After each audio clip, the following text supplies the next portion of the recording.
to foreground this, over the years, over 15, 20 years, at least that's what I have realized, and I'm working on that aspect, which is that when we talk about communication in media, for some odd reason in India, and also in a lot of other countries, but specifically in India, we can see this, we invariably come up with talking about journalism.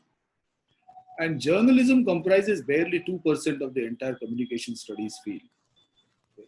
So you'll find that two discussions happen when you talk about communication theory and practice.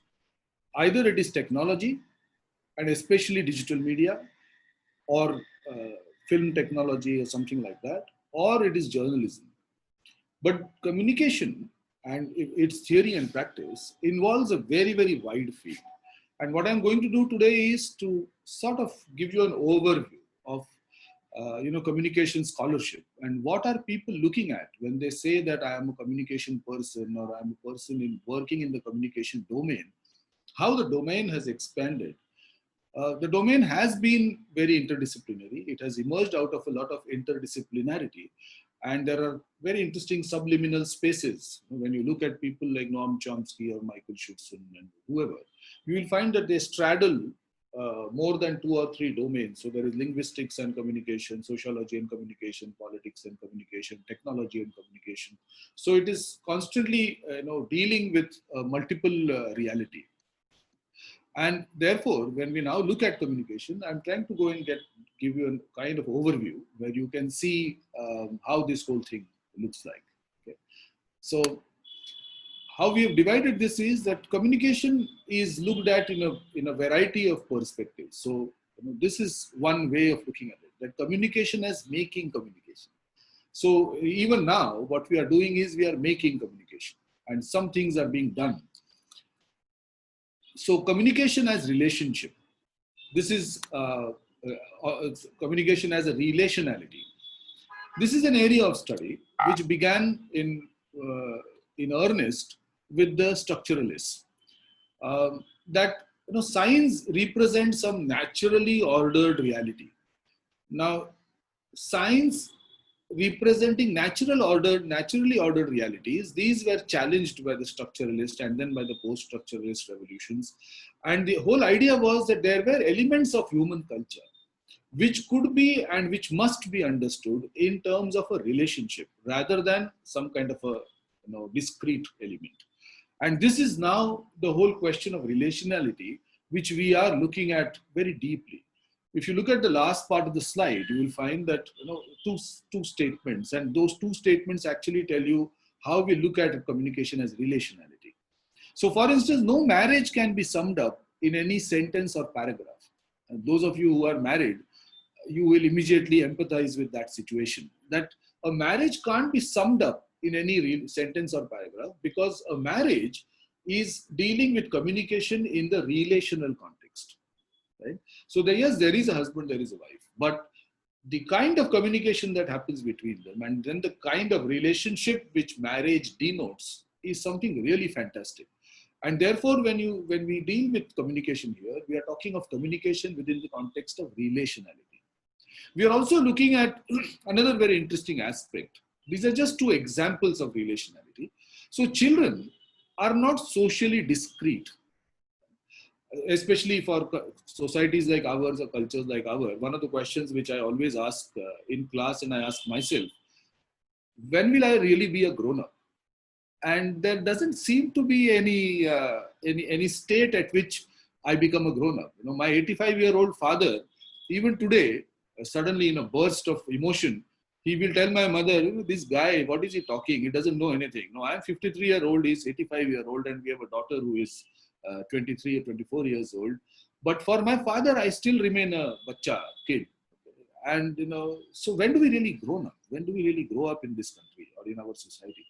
One of the situations that we are constantly confronting with our children is, this whole relationality which now has expanded. When you look at social media and the kind of relationships they are building, they're so amazing that you would find that, well, they seem to be growing faster than we did probably at our age, because of the sheer exposure to mankind, to the sheer size of mankind which our younger children today, our 15-year-olds and 14-year-olds are related to, is so huge that their dimension of human beings, the dimension of the human dimension of their relationality is very different from what we had experienced, at least what I had experienced. And this is something which I constantly keep seeing in my world. And this is what is then theorized in terms of communication apprehension. So these are those little things which happened or which didn't happen when you communicated or when you were communicated to. So you might have, I have forgotten when I got rapped on my knuckles for something, but I still am kind of afraid of doing those things because I got rapped on the knuckles. But if you ask me when specifically did that happen, well, I wouldn't know. And communication apprehension is something that is a very big field of study, which we are confronting today. And we do see communication apprehension. Those of you who are dealing with sociopolitics, find that social media, although it is called social media, it leads to very interesting echo chambers. And a lot of people are living in those echo chambers. So it now appears that social media generates echo chambers rather than breaking them down. Now, all of these are part of communication apprehension. So, for instance, look at the last 3 points on that slide, and you will find that, communication is an instrument of persuasion. When we are communicating, we are trying to persuade other people about a narrative, about what we are saying. All persuasion is inherently coercive, okay? And all coercion is inherently unethical. Now, if you look at this, you might feel, well, all communication seems unethical. And it is really a part of our study now that how can we make communication ethical? And it is becoming quite a challenge in our present time. So this is one area of study, communication as relationality. Then you have communication as ritual. Now, when we talk of communication as ritual, we come through a very important point, and some of this is affecting our media industry in very interesting ways. So there used to be a ritual of watching the first day, that was a ritual. Or there was a ritual of reading newspapers, or there was a ritual of watching television at 7 o'clock or at whatever time. Ritual is, if you want to define it, it is a voluntary performance of appropriately patterned behavior to symbolically affect or participate in the serious life. And this serious life is what we are dealing with. For instance, I mean, the easier way to look at it would be probably a marriage or a funeral or a board meeting. It is serious business that is being transacted there. But the serious life, the seriousness of that whole thing becomes manageable. It is more, we are able to deal with it once we create rituals around it. And ritualizing is a very important process by which we are able to deal with the serious life, because otherwise the seriousness of life, and life is serious business. Often I find myself telling my students that, exams and, those certificates and those pieces of paper, that's not what you are born for. You came here on earth to live. So focus on living, not on getting a certificate. But we find that makes it so serious that they would rather give an exam or do a certificate than live. And we do know that we have a lot of these students today who are focused on all kinds of things, but they don't seem to be getting the mechanics right. And they are 20-year-old or 24-year-old. So 1/3 of their productive life is already over and they are still without a rudder. This is because there is a ritual of this, which used to be fit. You do your 10th, then you do your 12th. You do your 12th, then you do your TY. You do your TY, then you do your master's. You do your master, then you get married. You get married, and then you produce preferably a son, if you are in Indian cultures, but produce some child. And once you have produced a child, now you are towards becoming grown up. This clear ritual. And now all of those rituals are breaking down, and we are beginning to see very interesting dimensions emerging within our communication exercise. When we look at media, this is what we are saying. Because the media are seen as an important social institution, because there is this idea in society that media is in touch with important things that happen at the center, at the top of nations, at the top and center of societies. So media knows is something which is, we just think, we believe that. But does media really know? Does cinema really know society? Does cinema makers really understand what is society? Do the theater fellows really understand society, or are they taking a guess? And we are beginning to see those gaps in that ritual. And now, therefore, the ritual of consuming media is also going down in a very, or rather changing in a very different way. What we are saying here in terms of communication as ritual is that communication is conducted in a world constructed of communication. This world is constructed by us through communication. It is in response to communication, and it is in anticipation of communication. Next, we look at communication as transcendence. We are attempting, when we are trying to communicate, what we are trying to do is transcend our being and try to get into another being. This is what all of us are trying to do. And this communication as transcendence has come to importance in the last 10 or 15 years in a very big way. We are not born with senses of self. Right? This sense of self is created by parents, by peers, by friends, by part of some of ourselves.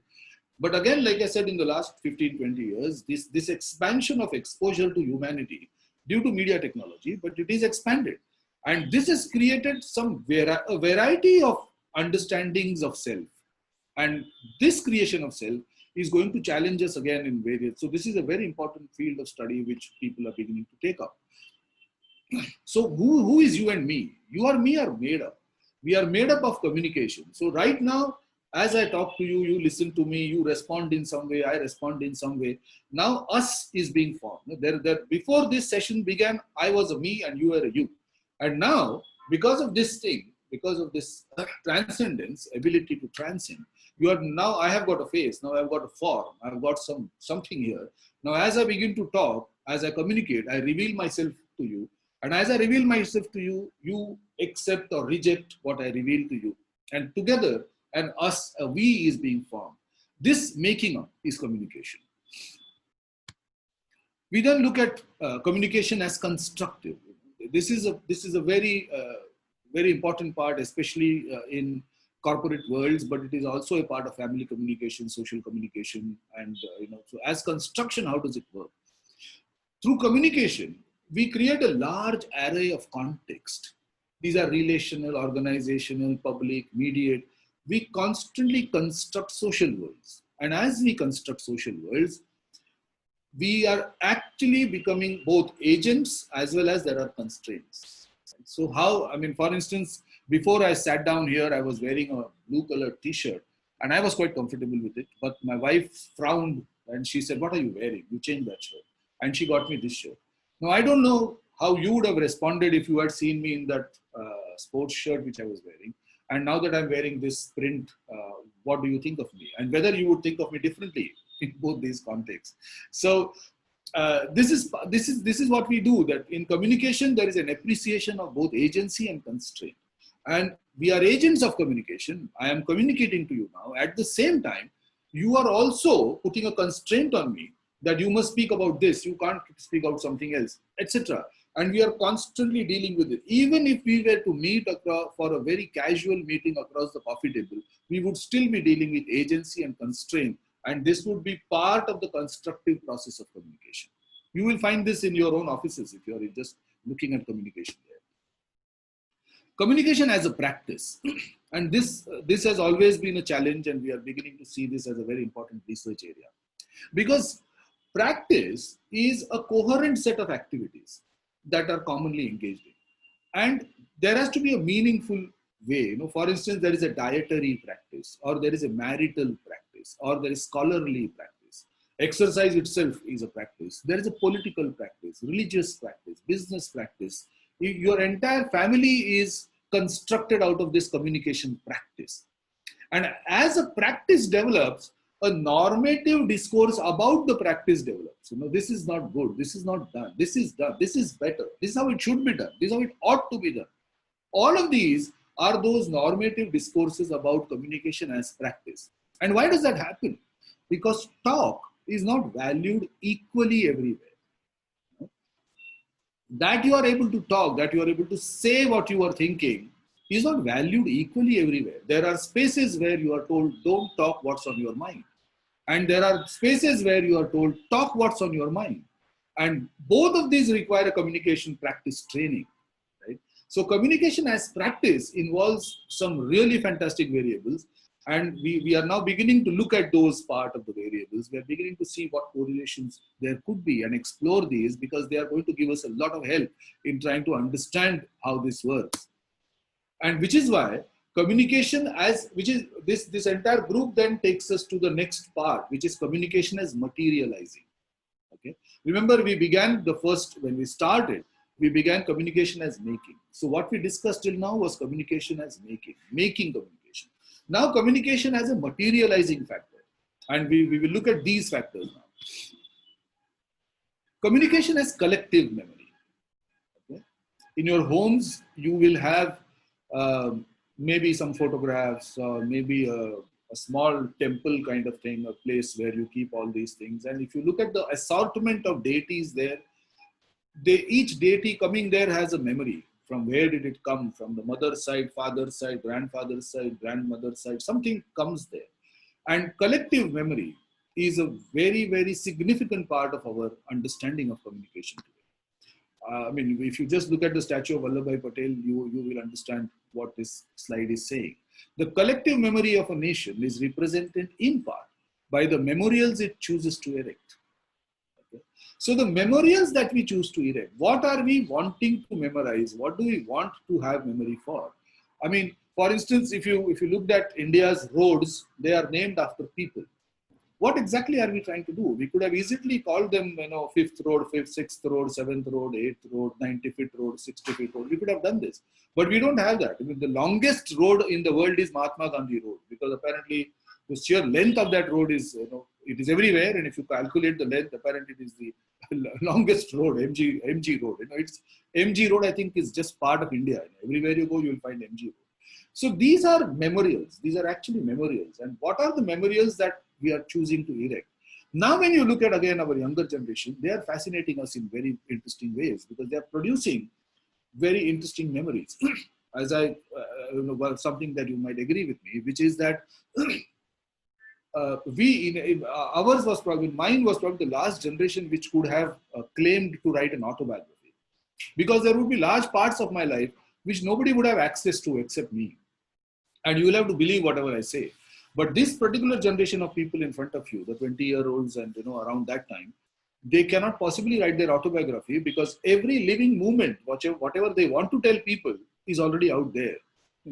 It is probable that somebody will write biographies of these people, but to write an autobiography is going to be very challenging. They are having some very interesting collective memory, and they are creating some very different collective memory, and their memorials itself are very different. So you'll find this is a very important area of study across the globe. This particular phenomenon is something which is driving researchers in a very interesting way. So there are 6 senses in which communication may be said to be a collective memory. And if you look at them, you will see that, how the collective memory comes. There is a language, there is a shared language, there is a background, there are some assumptions that we make. For instance, one of the things which you would have seen in your family is that there are some jokes which you all laugh at. There is a joke which you share. Your family shares that joke. And if I'm a person married into your family, if I'm a woman married into your family, all of you will laugh at that joke, but I will not understand it. I'll probably look very aghast, and I'll smile, and I'll be sheepish that I don't understand this joke. But once I understand the joke, now I'm part of the family. Okay, that joke, where it stems from, is collective memory. So, in the north, for instance, anywhere, I think in all our countries, in all our states, all our cultures, you would have this. So, the Bahu or the Jawai becomes part of the family when they are part of that collective memory, especially the humor. Right? So, this is where we talk about collective memory. Then we look at communication as vision. Now, this is an area which has been almost ignored by communication experts for a huge amount of time. This has opened up just about two and a half decades ago. Because for some reason, communication has had a bias against vision. When we think of communication, we only think of ears and the mouth. This is all we think of. We don't think of this as communication. And the dimension has changed. You see, now, if you, for instance, when you look at foreign foods, they come to us through visual. The best example I can give you is the Australian Master Chef. They are appealing to what sense? They are appealing to your sense of smell. They are appealing to your sense of taste. And neither can be really put on TV. And they are appealing to you, to these two senses, through Visual and orality. This is something which is dimensionally different, right? And you will find that there are several ways in which, the fashion industry, various ways, but communication as vision has become very important. And you will find that politicians have got a very good hang of this, and not just politicians, but anybody who is in a leadership position, you could say. So Bezos, Amazon, he's also. I mean, all of these characters you will find are very, very sharply onto vision, and this is a new dimension which has emerged, because vision is a spectator. You're looking, I'm a spectator of this, whereas hearing makes you participant in the communication process. This is a very interesting hypothesis to test. Talk is imagined as conscious, face to face, participatory, deliberative, engaged. So if the fact that I'm present and then I'm talking, this becomes conscious, it becomes face to face, participatory, deliberative. Vision is imagined as unconscious or misleading, and images are framed as dangerous and audiences are passive, which is probably the reason why, because even if I wear the blue shirt, the blue t-shirt I was talking about, I would be saying the same thing. I would still be the same person, you would still be the same listener. And yet my wife felt, no, change that and you wear this. This is what I mean, communication as vision. You could just expand it to your own world and you will find so many dimensions of study in this particular aspect. There are three ways to frame communication as vision. One is surveillance. We are looking all the time. And not only now are we looking, we are being looked at. Okay? And the fact that we are being looked at, that there are cameras everywhere, is going to change the dialectic of power relationships. The second aspect of vision as communication is spectacle. Is cinema any more spectacular? Are we really looking at the spectacular? Vaman Kengre, who was a National School of Drama director until recently, he was talking and he made a very interesting point. He said that if everybody is becoming theatrical, I hope you understand what I'm saying. If everybody is becoming theatrical, look at all your young students and you will find that they are in a very interesting way, they're theatrical. They seem to enter the reality, the day with a selfie or whatever. So they're becoming very theatrical. They are seeing themselves as spectacular. Now, if everything is spectacular, why will people come to theater? This is a very big challenge for us. And we are beginning to see that probably now theater will become more realistic, or probably now theater will become more spectacular in the sense that, it will be completely imaginary and something like that. So I don't know, one of those things, but we are beginning to see that as a very interesting situation. And then you have analogy. The search for similarity amid otherness, the quest for proportion between objects that are different. Vision is one of those ways in communication where we are trying to compare things and trying to get a sense of where we are and where are the others, and how are we ever going to get here, or how are they coming here. All of this is coming through vision. Okay. Next we have communication as embodiment. Now again, like I told you about vision, communication as embodiment has always been a challenge. It has not been studied too much, but it is now coming in as a very important field of research and practice. Our body is the biological package, and we are inhabiting this body. So those of you who are familiar with Indian Darshana, the Darshana theories from Sankhya, Nyaya, Vaisheshika, Yoga, and then Jaina, Buddha, Charvaka. Those who are familiar with this will understand that this is very familiar to us.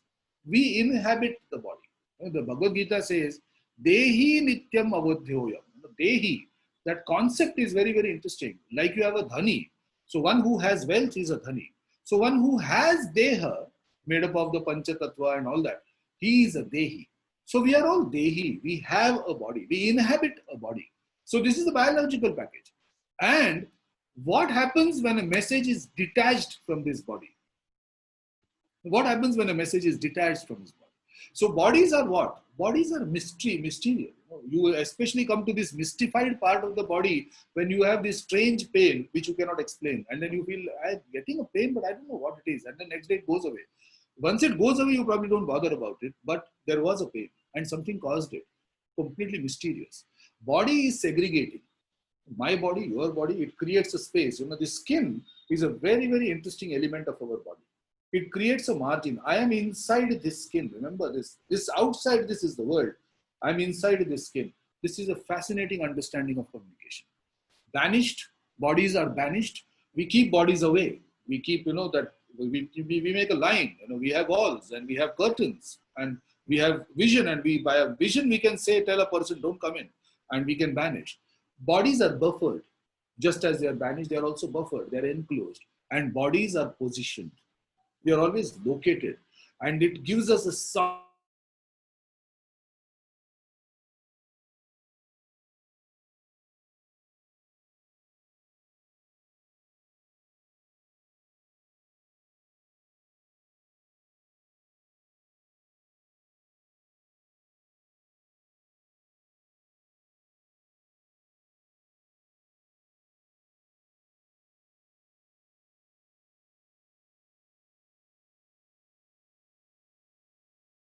And it is now consumed. Now I have shared this cake. But messages are not like that. Can I share a message? I don't give you a part of the message. I just tell you the whole thing. You take a part of the message. So anytime I give you a message, do you really take the whole part of it, or do you take a part of it? So sharing a message is very difficult, and we are beginning to now see that all these interpellations which the state does to us. So when the state calls us the citizen of India, the state only wants me to be citizen of India, but I don't think I am only citizen of India. I'm lots of other things, and one of those things is a citizen of India. Right? So when does these bodies, these boundaries, when do they become operationalized? Is something that is a very important part of study that we are beginning to do now, and it is a very exciting part of this research. Then we have a large area where, like we looked at, communication as when we started with this, we are now looking at communication as waste, and we are now beginning to get aware that race is a very important part of the communication process. We are communicating race all the time without even thinking about it. Now there are three ways in which ways to view the relationship between communication and race. One is racial histories and demographies inform and reflect communication behavior. We do know this, that our own racial histories and our demographies. So when we talk about race, we are not talking merely of this color and that color. We are talking of this whole thing, the whole idea of race, which is prevalent across society. There is no society without an idea of race. They may be in denial of it, or they may be willing to accept it, or they may be so essentialist that they might say that this is who I am, etc. But it is the fact that there are racial histories and there are demographies, and they inform and reflect our communication behavior. The second is the conceptualization and study of communication is raised historically and contemporary. Right? We do find that communication is being studied in a raised manner. It is just now, for the DSM-5, that, for instance, psychology is beginning to acknowledge that not all psychology is about white middle-class men. Right? So we have just acknowledged, it is just, I think, 2007 when we acknowledged that the brain of a female just might be different from that of a male. Okay, and we are just acknowledging it now. Otherwise, we didn't bother. So we know that the conceptualization and study of so many other things like communication is raised historically and contemporaneously, and the field of communication is also raised. There are entire people who are out of the field of communication. They are just communicating, but they are not within the field of communication, and this is bothering us. So we are now beginning to have these understandings. Then we look at communication as social identity. As social identity, of course, this is, I think, I don't really need to explain, because we know that we create in-groups and out-groups by communication, and we do know this. But one of the areas where as social identity we are beginning to get bothered is what makes us human in terms of communication. So what is so human about communication? Because the birds communicate, the bees communicate, the animals communicate. We know they communicate. But what is so human about communication, or what is that human element of it? Because we are aware that the hate speech giver, or the soldiers killing the enemy, or rioters, especially hate speech givers, they are less than human. Somewhere we know that, less than human. But then what is human? And this part of the study in communication is now emerging in a very important way. So the focus on civil disturbances, what happens in the focus of civil disturbances? We begin to exclusively focus on the behavior of the rioters rather than the authorities. So, and this is something to do with the economics or commerce of mass media also. If I have got a camera and if a riot is happening, the chances are that I am going to put my camera in the place where the camera will be safe, because it is probably the most expensive thing, and that is the only way that that visual is going to go. So invariably what happens is that the camera is placed either in line with the police who are going to control the riot, or in the dimension of the police. So you see the world from the dimension of the police automatically, without really thinking about it. It is only now that we are beginning to see, especially after Jean Baudrillard pointed out the whole point of that the Gulf War did not happen. When he pointed that out, the whole dimension of this change. But this is what we mean, that in a riot, the focus should be on the authorities, not the rioters. The rioters are, it is like Mohamed Bouazizi in Tunisia. He is frustrated, he is angry, he is upset, and he is helpless. So he simply burns himself. He sets himself on fire. That's all he can do.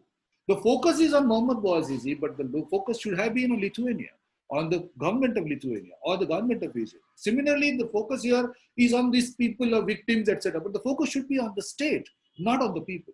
And this is something which we are talking about when we talk about social identity. So how do we de-individuate ourselves in groups? For unknown reasons, actually for very complex reasons, not unknown reasons, but very complex reasons, we become part of groups. And even if we recognize that this part of I'm not this person, but you are still sitting in that group simply because you are not able to say no, you are not able to walk out, or you will be seen as not being a compliant person. And all of this happens, you see, and we are beginning to, this is beginning to cost us in terms of efficiency. So is it possible to de-individuate ourselves in groups, and what are the advantages and disadvantages? This is happening, one of the things which Friedman pointed out, we are becoming a flat society. If all our future is going to be the same, and that is what we are headed towards, that all our future will be the same. We will all want cars, and we will all want houses, and we will all want television sets, and we will all want refrigerators and good clothes, and we will celebrate Diwali without knowing what we are celebrating. Then we will celebrate Christmas like we don't care, and we celebrate it just the way we want it. So we will forget all the things, that whole question of reification, etc. This is where it comes to. And then what is the difference, for instance, between the young and the youth?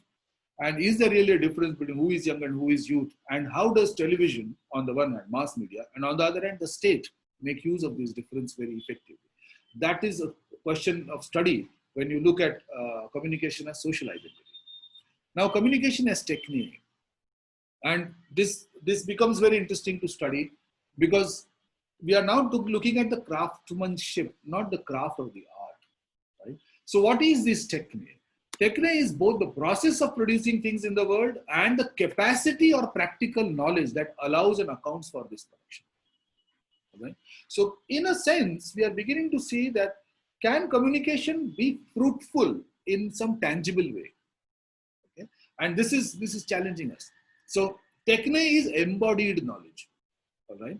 And just to clarify, what modern media is doing is, it is aggregating. A lot of messaging is being aggregated. It is being aggregated. So communication technologies are nothing more and nothing less than collectivized, amalgamated, and routinized techniques of communication.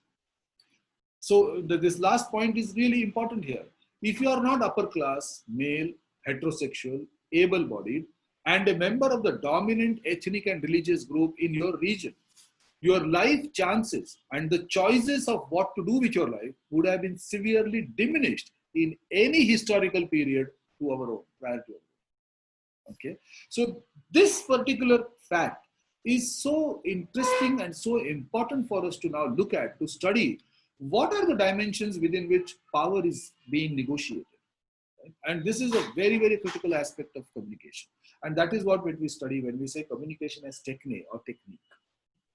The next group which we are going to study is communication as contextualizing. Because communication, context is something which is now emerging as a very, very critical area of study in communication studies and media studies. Also journalism studies. Why? Because, I mean, the simplest example for this I can give you in contemporary time. is that Vladimir Putin, he announced about 2, 3 weeks, 4 weeks back that Russia had got the vaccine against COVID-19. Now remember, this is the president of not USSR, but Russia. He is the president of Russia. And the president of Russia is saying, Russia has got the vaccine. Should this news be on the front page? How should we be covering it? Okay.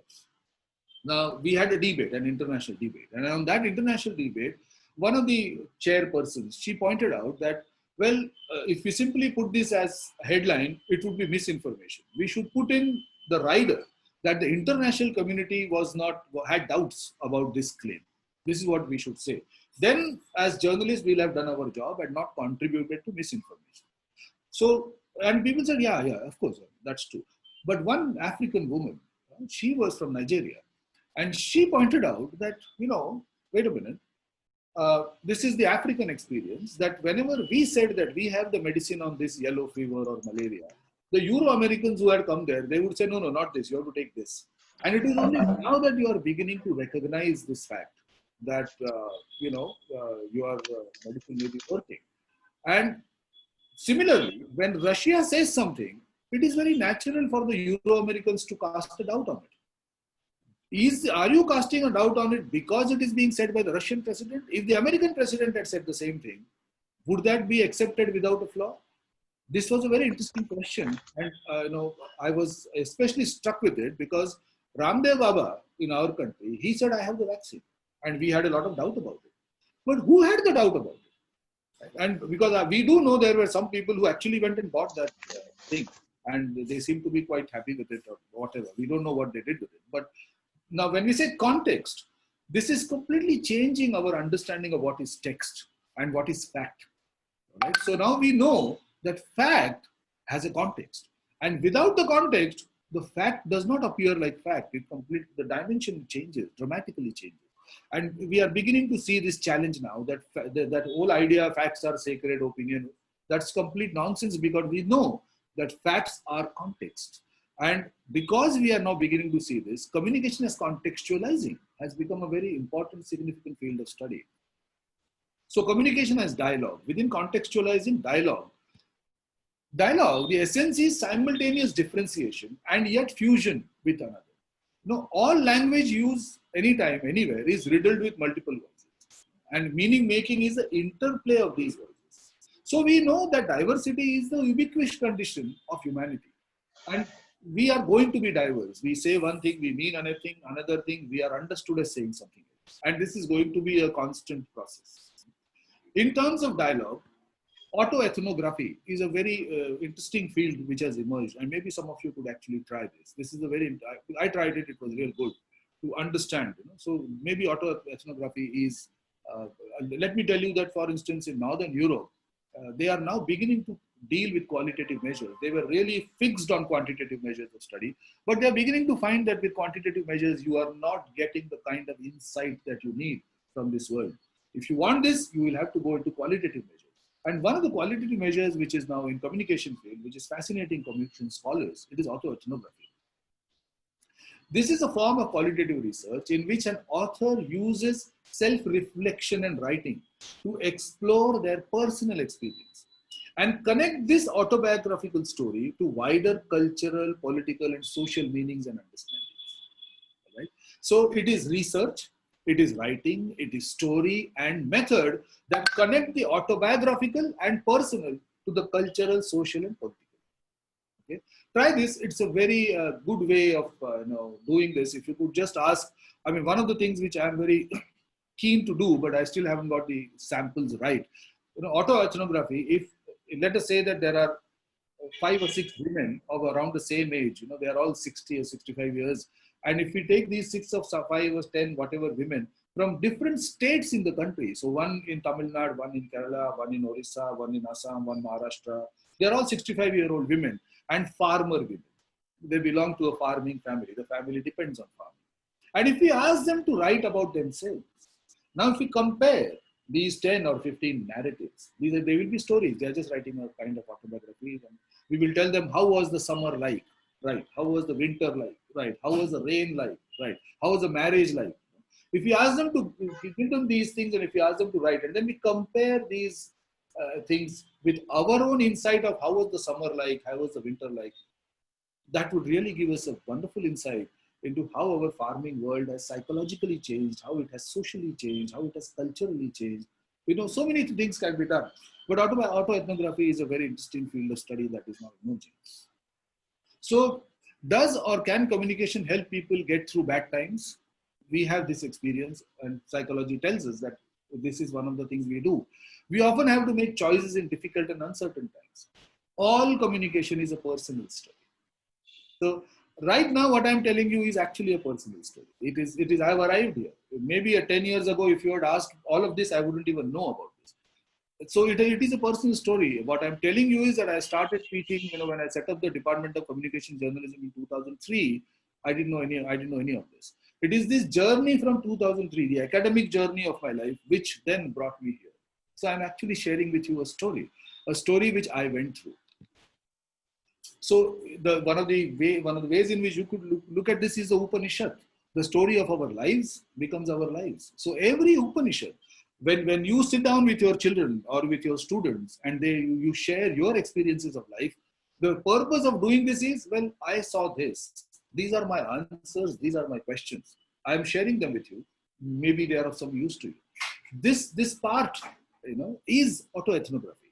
Every Upanishad is born. So all of us are constantly doing an Upanishad. There is somebody sitting at our feet or our knee, literally the knee here.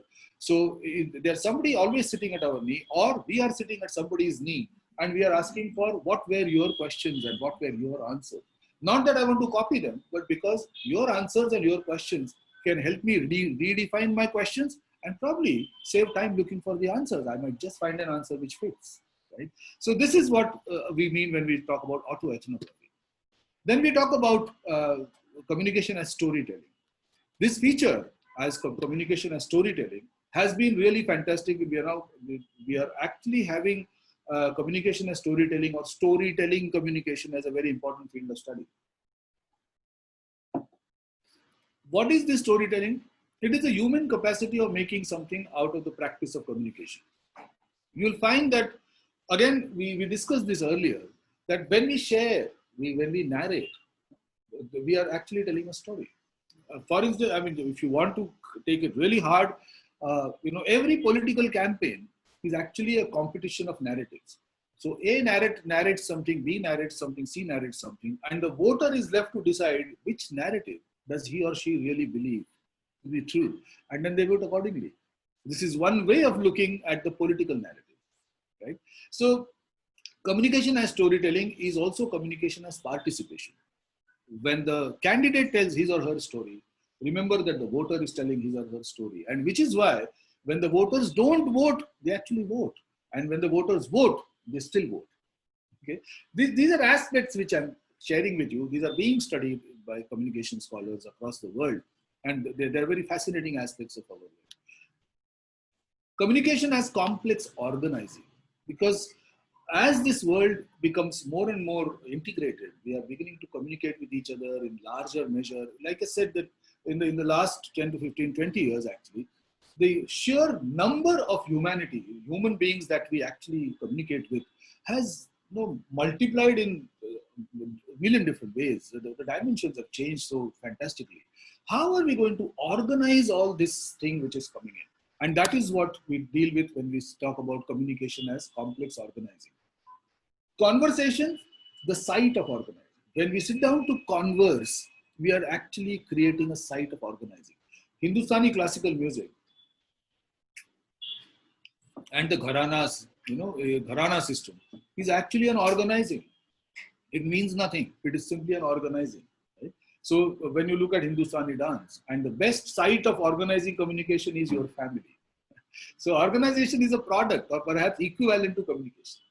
Your families are organized around the communication being made in those families. Okay, and the way the communication is organized, that is the way the family is organized. All right.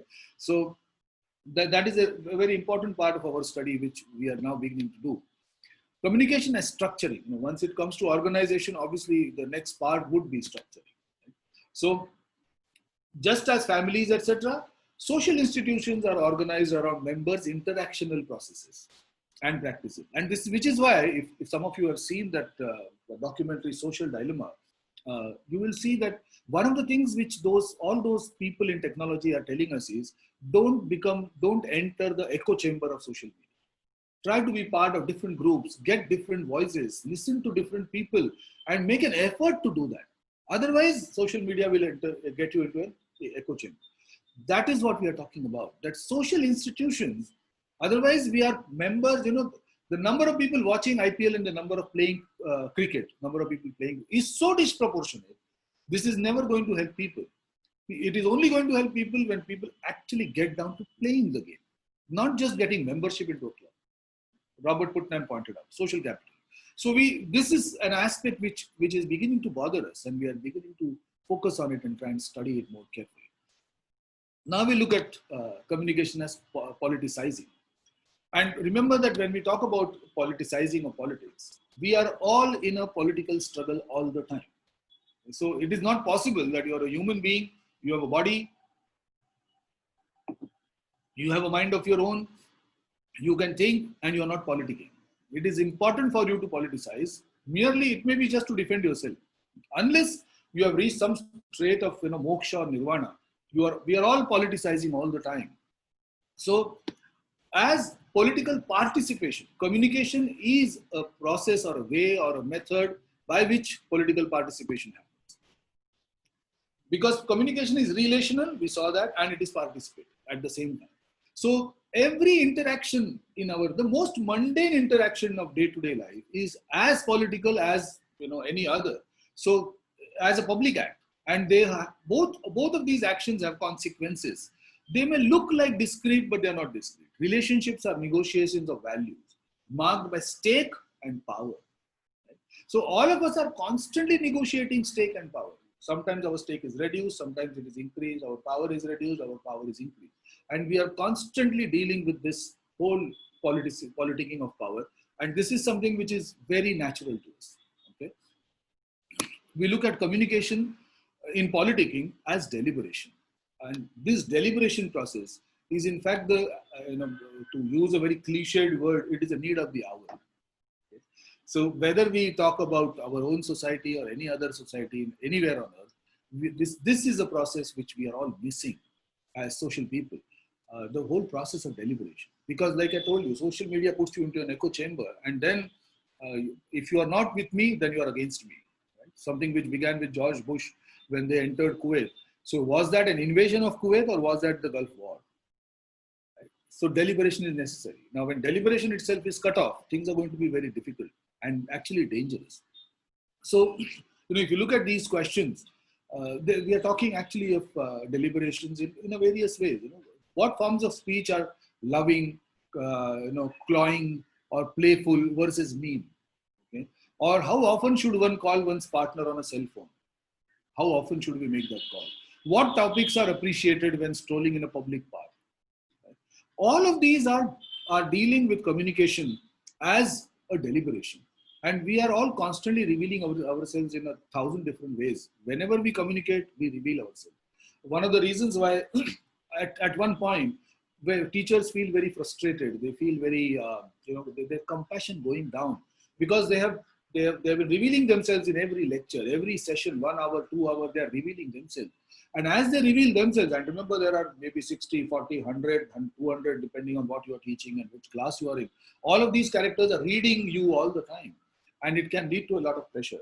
So without thinking, we create barriers so that our psychological reality is protected.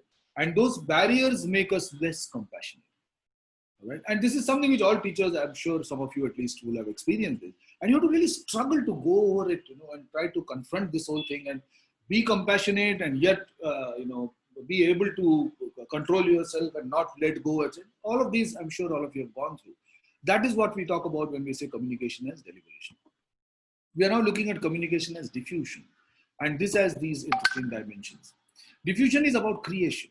And this whole business of creativity, fundamentally, creativity involves a rearrangement of the elements of reality in such a way that the reality now looks different. That's all. So when you're thinking of creativity, you're actually saying that these are the elements of a reality. I'm going to rearrange this in such a way that the reality looked like this at one point, now it is going to look like that. That's all. And the reason why a human being is able to be that way, I mean, the reason why human beings have advanced so much in their world, they're at the top of the hierarchy. We call ourselves the Anthropocene age. We call this the Anthropocene age because the human being is really very powerful. And this fellow can destroy this earth. We know that. And if he chooses, he can also save it. We know this. Now, this is what creates that diffusion, very important, because creation involves a lot of uncertainty, involves a lot of learning. And we know that all learning is a very violent process. I have to be able to get out of my psychological safety, to become psychologically unsafe, to become psychological, because some things have worked for me. So we know from experience that as you grow older, it becomes difficult to learn because we are not willing to let go of our psychological safety. We want to be in safe terms. And learning involves doing away with our psychological safety and relearning. So all learning involves an undoing of the earlier learning in some way. And that causes us a lot of pressure to happen. So diffusion in communication is very important.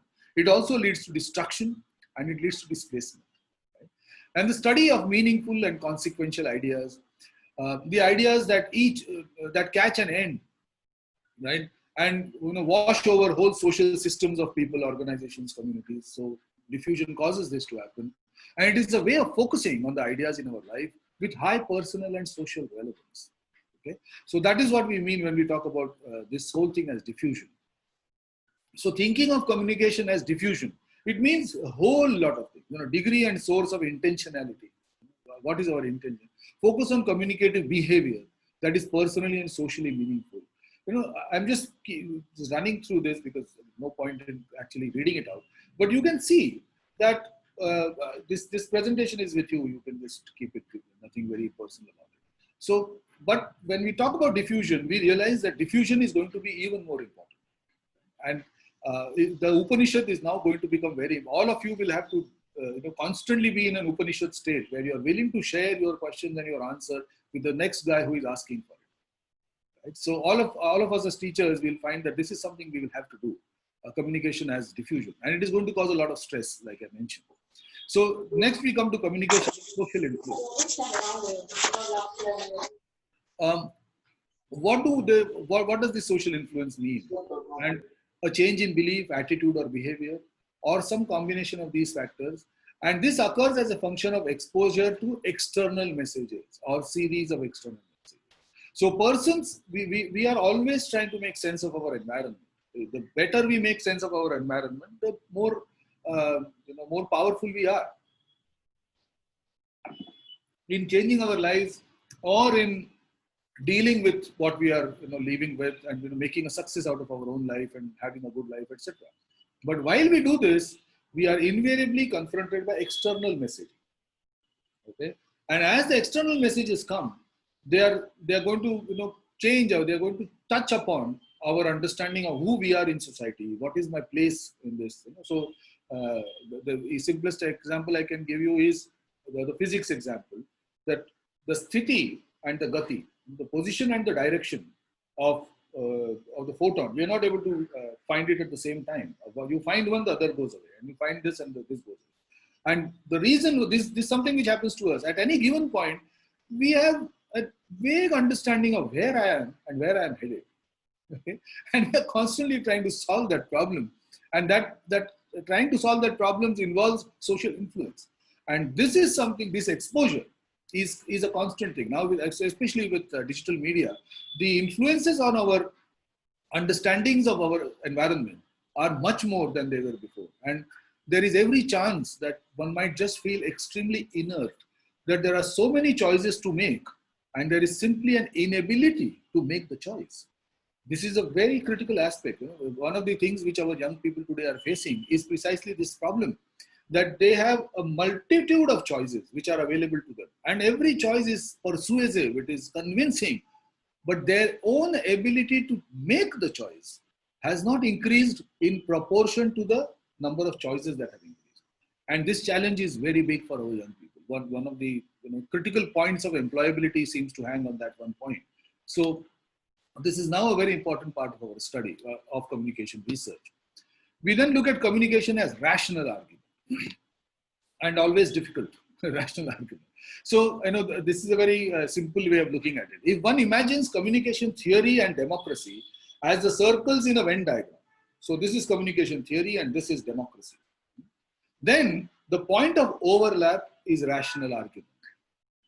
Okay, because democracy, when you mention democracy, you begin to mention communication. Without communication, democracy is not possible. And whenever communication is being cut or it is restricted, we know that to that extent, democracy is being shortened, or it is being lessened, or it is shrinking. And so the free flow of communication is very, very important, because this is the space.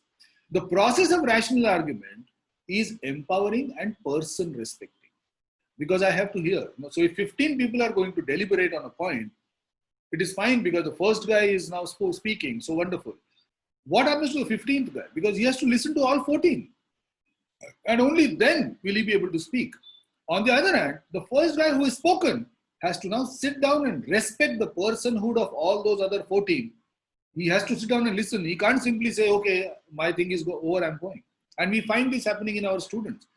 When you give them an assignment and they're sitting in front of you, till the time their assignment comes, they are a very different character. Once their assignment is over, they become very different characters. Somehow, our students are losing the ability to be an audience. Okay, and this is globally, it is not just our students, but this is becoming a very big, difficult problem. That we are unable to get our students, these young people.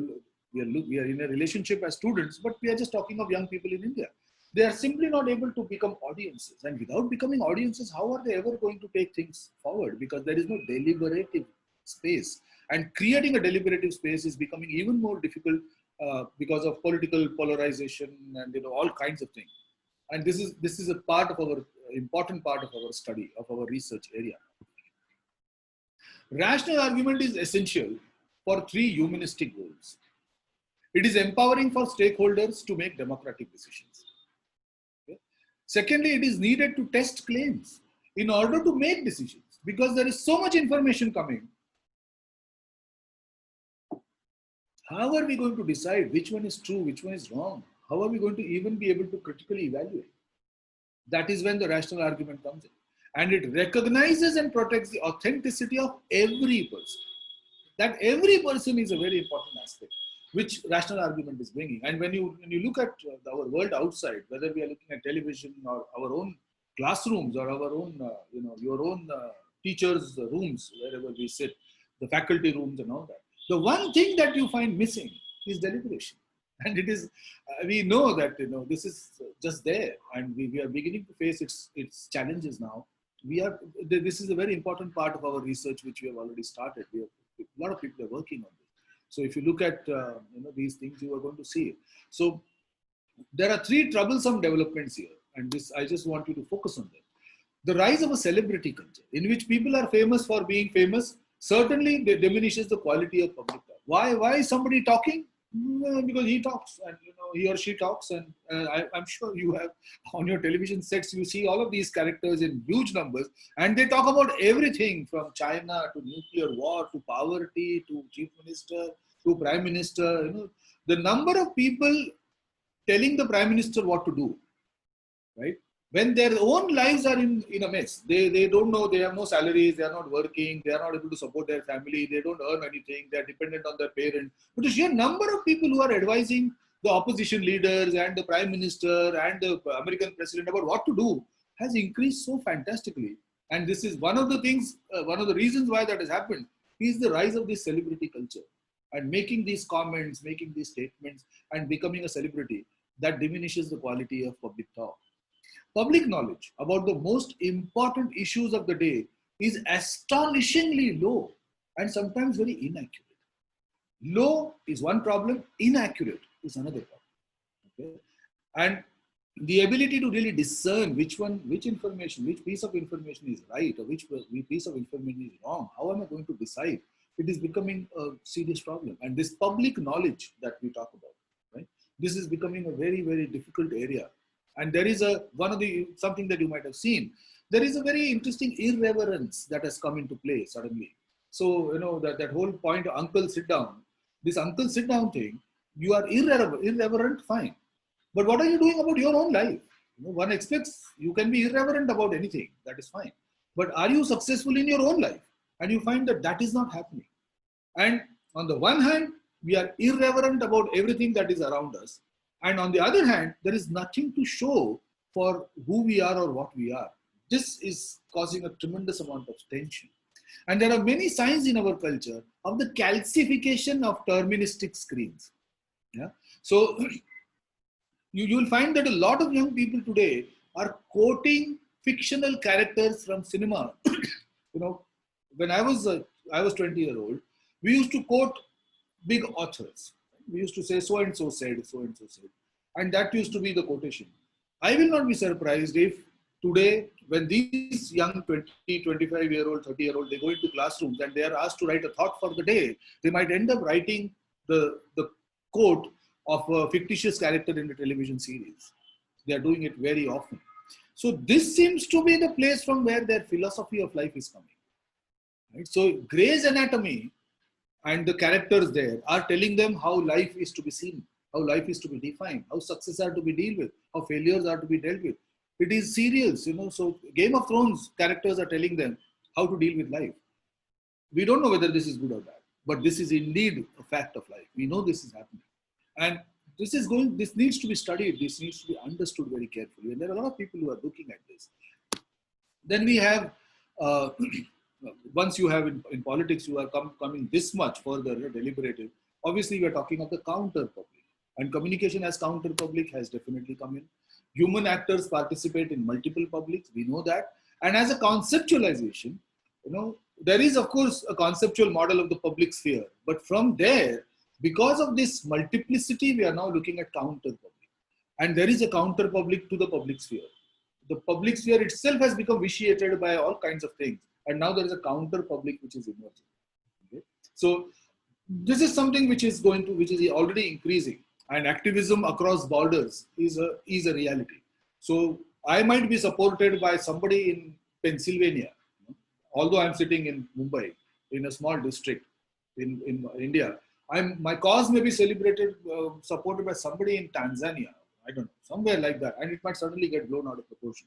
It is possible. And this counter public, the activism across borders, is becoming, some of you who could study how the Black Lives Matters part was supported by the K-pop people. When the studies which showed that K-pop, which is Korean pop, those influencers came out in support of Black Lives Matter. And that study was absolutely fantastic. Why would K-pop get involved with Black Lives Matter? And how would it be synergetic? How would the relationship be synergetic for both? Right? And these are very important parts of our study. Then we are coming towards the end of the thing. We come to communication as questioning. Okay?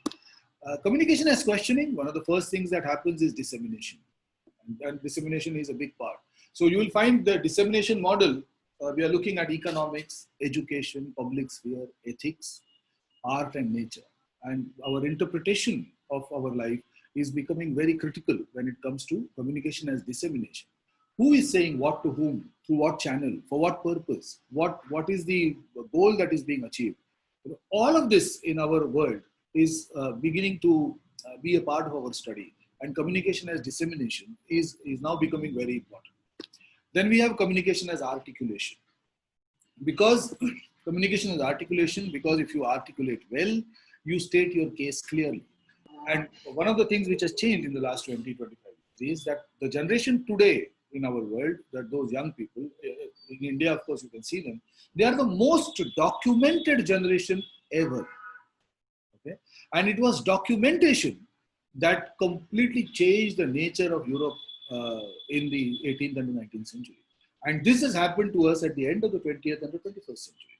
Now, the most documented generation begins to have data to look at critically at their own lives, to ask questions about their own lives, and they are already beginning to do it. Right? So communication gives us permission to look hard at the world in order to explore how it works and how to change it. And our younger people are doing that in a very, very interesting way. those of you who are looking at things like Scoop, Whoop, and Lahar, Lahariya, Khabar Lahariya, and all those things, you will find that a lot of things are happening there. Communication as translation. Because, and we look at communication as translation because we know that, right now, I am translating something. I'm translating what I saw, what I read, what I understood, and all. I'm translating it. I'm trying to put it into some kind of a language. Even when we are speaking the same language, we are still translating. And this part of translation, that all communication involves a translation into our world, translation into our language, into our culture, into our frame of reference, and this is something which now we are beginning to be very aware of. As huge populations move, and we do know that in the next 2 or 3 decades, huge numbers of populations are going to migrate. They're going to move, and the more populations move, they're going to carry their language, their culture, their communication with them. And when they encounter these other cultures, there is going to be translation. And a lot is lost in translation, and a lot is gained in translation. All right? And this is something which we are studying even in the mass media. We're beginning to study this as a point of translation. Communication as communicability. It is an ability to communicate. And what we discussed, that can a message be shared or can it only be delivered? Right? So there is no beginning from the beginning. And this is where we now understand sharing the message. It should be understood precisely as sharing the message and understanding the message of another. And this part of it is a very important aspect of dealing with communication today. And lastly, we look at communication as failure. Why do we communicate? Why do we talk? Why do we say things? Why do we write things? Because silence is not enough. If without saying anything or without communicating anything, you could perfectly understand what's happening to me, there would be no need for communication. Communication assumes this failure. Okay? It assumes this failure in communication. And so we have to keep talking, we have to keep saying things, we have to keep writing and talking and deliberating. We have to constantly keep doing this because, and we are all teachers. So in the classroom, we have seen this, especially when you read your answer sheets of students, you have taught something and what they have understood. When you look at the answer sheets, they can shock the pants out of you because, I didn't say this, but the student seems to have got it and he or she is writing this answer. And, you feel, oh dear, what was I teaching and what was this fellow doing? It is completely different. Communication, we know that communication assumes a kind of failure. And this is a very human thing. And we are so ingrained, we are so stuck in this whole thing about using communication that we need to now learn to analyze that communication as failure. So it is a real marvel, in our complex technological world. The frustration in Murphy's law is not that if anything can go wrong, it will go wrong, but that anything goes right at all. Okay, and I constantly say that the fact that our public universities are running proves there is God, because there's no other way the public universities would be running. Those of you who are part of a public university, because I am, how does this happen? It's something which is a wonder. It just happens. You just see this wonder and you feel, wow, there must be God, because nothing else does. It's an X, a factor X seems to explain all this, but we don't know what that factor X is. So we can call him God or demon or whatever, but there is a factor unknown X which seems to run this thing, because it should in all probability simply collapse, right? And so, why do, people as, this is a phenomenon, right? So why do people as readers, they run from the real world troubles and they seek the same troubles in the fictional material. Okay? So they are running from pain and they seek pain. They are running from happiness, they seek happiness, or whatever. And this is something that describes that whole point of the failure of communication, because we know that we keep communicating because there is an inherent intuitive understanding that I failed in communicating. I need to explain it further. I need to talk about it more. I need to probably give more examples or whatever. And we are constantly doing this. Okay. So inherent in all communication is this whole problem of failure. And this is now a very important part of our study, especially when it looks at text. Right? Because text tends to kill things. And text also tends to, give birth to new communication. So studying of text, all of this text is becoming a very important part of our research practice. So what I've tried to do here is to take you through a broad area of communication, because when we talk of communication research and practices, these are the areas which are now contemporarily, these are the areas which we are beginning to study, which we are beginning to see.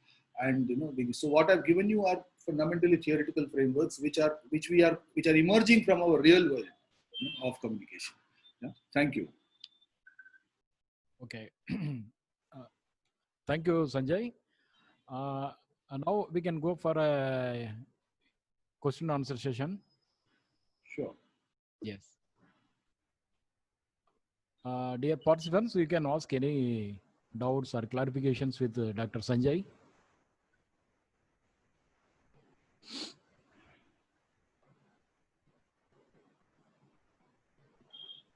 You can share the presentation with them.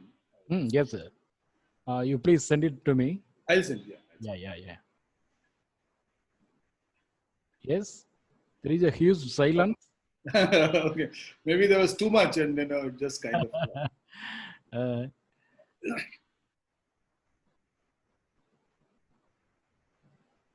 Because the communication theories and understanding of foundation and theoretical aspects of communication is very important.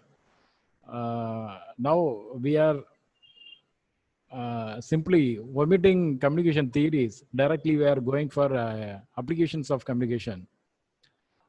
If we are giving more importance to the communication theories and the basic understandings, it would be very nice for our day-to-day life as well as researchers. The Sanjay very good presentation. Thank you very much, Professor. Thank you. Yes, is there any question? Otherwise we can close this session. Participants, please unmute yourself and ask the questions.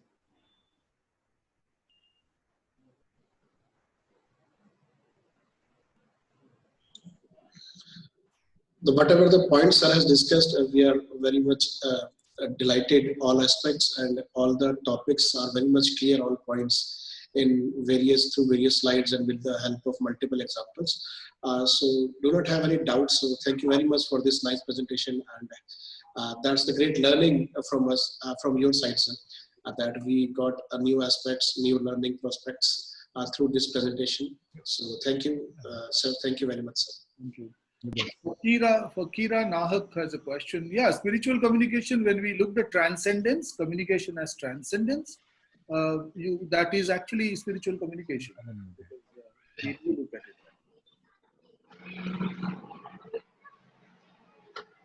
In fact, religious communication now is a big field, if you are interested. Sir, religious communication with respect to youngsters, do you think it is losing its base? No, I don't think so. See, when I say that, I mean, I didn't understand the question really when you say losing its base, meaning they are not communicating or they are... No, they are not being effective as it was effective to maybe the previous generations. Okay, see, I'll tell you, there is a difference between religiosity and spirituality. That is one thing. Okay. Now, when we say religious communication, we are giving it a very clear definition that religious communication is within the context of a religious institution. That the institution could be the person, or the institution could be an actual institution like a temple or a church. So kirtan being performed inside a temple, that is religious communication. As much as maybe Sri Ravi Shankar writing an article in the Times of India, or Sadhguru writing a tweet, that is religious communication. And I can see a lot of young people dealing with this. Only problem which I feel again is that, especially with issues like spirituality or religion, there is even more necessary for deliberation. Otherwise, there is a likelihood of your becoming a completely dogmatic person, entering into a hole, and then beginning to see the world as the whole, and create serious problems. Right. Thank you, sir. Thank you. Sir, Dr. Fakhrumohan this side. Ji. Actually, the presentation, we have got many things to know today in the session. Yeah, the point is, as I had raised the question, can we include spiritual communication? As my point is that in almost all the television channels nowadays, we find special programs, either pravachans and preaching by different gurus and scholars in the morning slot of the television channels. And there are some theme channels also, those who are dedicatedly working on that. Yeah. So can that be a part of our research? Yeah, there has been, Micah has done a lot of study on this when they started actually. When, I don't remember, Sanskar was one and Astha was another channel. Astha, yes. Yeah, so they did a study and well, typically they found that no long-term commitments. I mean, these people switch it on. So first, I have read the study. It was conducted by Kiran Thakur from Pune University. So you could probably get in touch with him. He could give you, and one more person. He was a student. So if I remember the name, I'll quickly tell you. What they found was that people begin to switch on this channel at whatever that 7 o'clock, etc. And then for the first few weeks, they seem to follow it. And then they switch on the channel and then they are cooking and doing all kinds of other things. The channel is just on. And then they say that it is good to listen to good things in the morning, something like that. It doesn't have any effect on them in terms of their, in terms of their thought or behavior, nothing of that kind. Okay. Yeah. But there are several studies, that the televangelizing has been a big thing in the United States, and the church has been doing this in a big way, really big way. And it has been challenged again in various ways. I mean, within the church, there has been a challenge to televangelizing, and it is not seen as a very great activity. At the same time, it does have its ways of trying to help people deal with social problems, also understanding, especially understanding of religious text. So these things are helpful there. Thank you, sir. Thank you for that. Another question. Yeah. Propaganda and religious communication, has this combined broken or it is very much intact? It's actually not propaganda, to call it of course it is propaganda, but it is now evangelical in more senses. So, in fact, segregating religious communication from evangelism is a big headache. If you want to do research in this field, which part of it, so for instance, let us say I mentioned, I think something, Bhagavad Gita, something. Was I doing evangelism or was I doing spiritual communication or was it religious communication? This could be very tricky, the ground is very slippery here. And so, operationalizing those definitions is very important here in these issues, very important. Because, when they shift to something, so for instance, if I begin a speech by saying Jai Shri Ram, let us say if I begin this presentation by saying Jai Shri Ram. Now, Ram is probably my deity, I am a Ram Bhakt or whatever. But will you see it that way or will you say, this guy is a BJP wala? Is that how you're going to see it? But I may not be a BJP wala. I might actually be somebody who is a Congress person or whatever I may be, but not a BJP wala. And Ram is just so if I say Jai Shri Krishna, is that better? Or supposing I say Namo Namaha to begin the presentation, then would you call me right wing? These are all very, very, and because we are more polarized now, you begin to feel very suspicious about it. So, and that is exactly what is the part of the study. And we are beginning to study those things. No, as during your presentation, when you were giving the example of Bhagavad Gita, right, most of the people, when during their speeches, they use any Sanskrit hymns or Sanskrit slokas, and right. So while we say something in Sanskrit, people immediately relate it to the either it is spiritual or it is you can say religious context. That is the issue actually, because we learn so many things from our texts and which are written some thousands or hundreds of years back. But when we quote something, immediately it is interpreted as if we are talking about religion. Yeah, because even the Kama Sutra is written in Sanskrit. Yes. And some of the most erotic poetry in Shaivism is written in Sanskrit. Yes, sir. So it is not necessarily that all Sanskrit literature is talking only about spirituality, but people have gone into an echo chamber and then they feel that Sanskrit so must be Hinduism or something, and the fellow could be talking about describing some woman bathing under the waterfall or something.